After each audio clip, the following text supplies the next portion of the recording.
बहुत दूर बादलों के ऊपर एक ऐसी सरजमीन थी जहां रात कभी खत्म नहीं होती थी। उस जगह का नाम था चांदनी महल।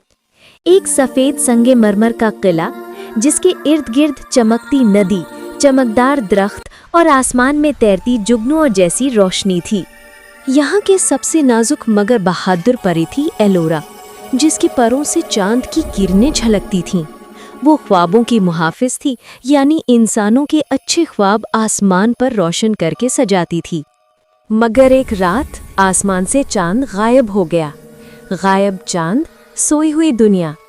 जब चांद गायब हुआ तो जमीन के बच्चे ख्वाब देखना भूल गए। कहा जाता था कि चांद दरअसल परियों के दिल से जुड़ा होता है, और अगर चांद बुझ जाए तो इसका मतलब होता है किसी परी का दिल टूट गया है। एलोरा ने अपने आईने में देखा और वही लम्हा था जब उसे पता चला उसकी अपनी बहन मिराल गायब हो गई थी।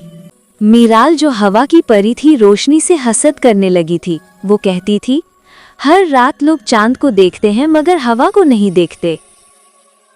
उसी हसद ने उसे अंधेरी वादी में ले जाकर कैद कर दिया, जहां शैडो क्वीन हुकूमत करती थी। एलोरा ने अपने नाजुक परों पर चांद की गर्द छिड़की और निकल पड़ी।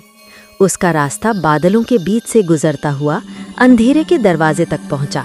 एक जगह जहां रोशनी कदम रखने से डरती थी, वहां शैडो क्वीन बैठी थी, स्याह आंखों, चांदी जैसे बालों और बर्फ के तख्त पर।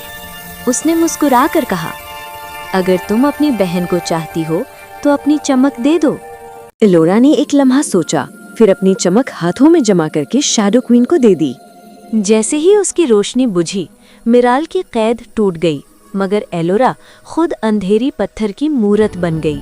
मिराल ने रोते हुए बहन के पत्थर जैसे चेहरे पर हाथ रखा और पहली बार हवा में चांद की खुशबू फैल गई। आसमान पर चांद दोबारा चमकने लगा। हर बच्चे के ख्वाब वापस आ गए।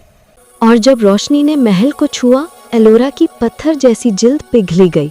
वो दोबारा जिंदा हुई, मगर उसके परों में अब सिर्फ एक किरण बाकी थी, जो कभी मध्यम नहीं हुई।